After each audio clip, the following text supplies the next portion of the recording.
Halo semuanya. Oke, hari ini kita mau ngobrolin sesuatu yang kayaknya kita semua pernah deh ngalamin.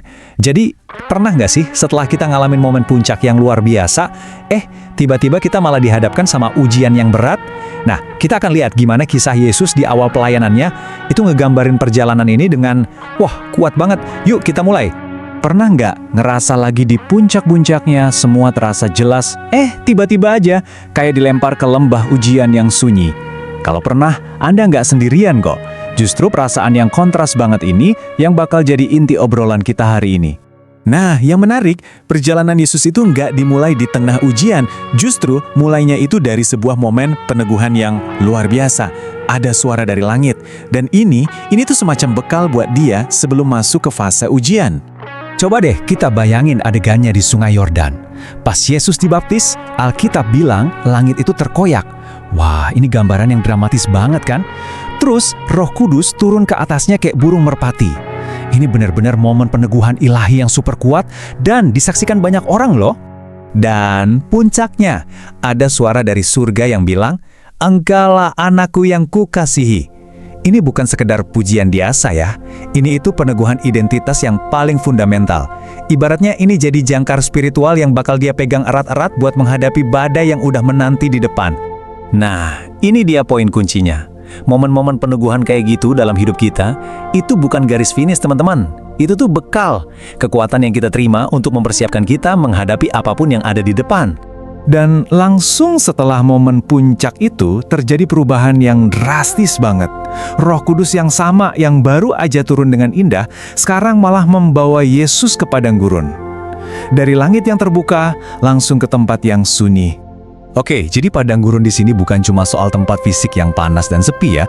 Ini tuh sebuah simbol buat masa-masa ujian dalam hidup kita. Mungkin waktu kita kehilangan pekerjaan, atau ngerasa sendirian di kota baru, atau pas lagi bingung sama tujuan hidup. Itulah padang gurun kita, masa di mana karakter kita dibentuk dan iman kita dimurnikan. Saya yakin deh, kita semua pernah ngalamin musim kayak gini. Kontrasnya tuh tajam banget, coba lihat. Dari yang tadi dapat peneguhan ilahi, sekarang malah menghadapi ujian iman. Dari yang tadinya di tengah komunitas dan perayaan, sekarang sendirian, terisolasi.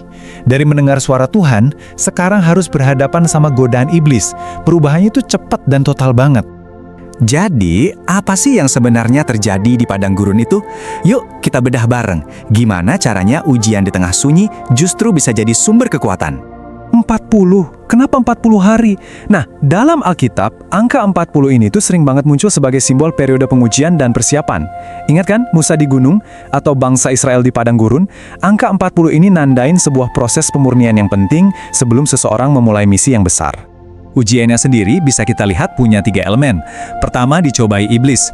Ini soal pertarungan internal kita loh, suara-suara keraguan di kepala yang bilang, kamu nggak mampu.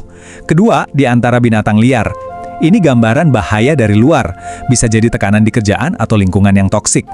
Tapi perhatiin yang ketiga, ini yang paling penting, ada malaikat-malaikat yang melayani dia.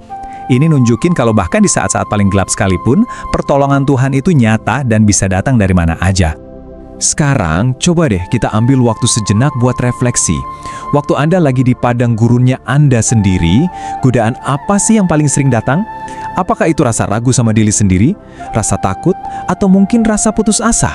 Mengenali musuh kita ini adalah langkah pertama untuk bisa menang.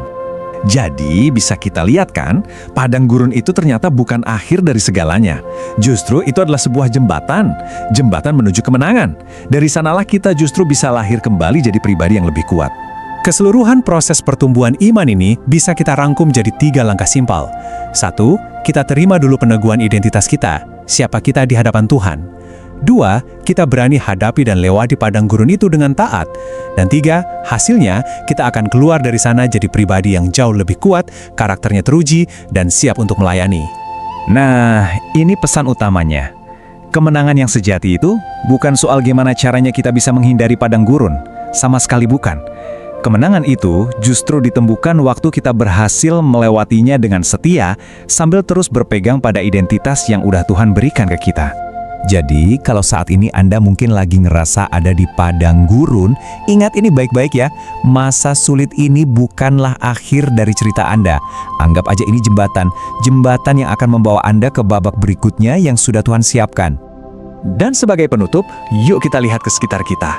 Coba pikirkan, siapa ya orang di hidup Anda yang mungkin lagi ada di padang gurunnya mereka sendiri?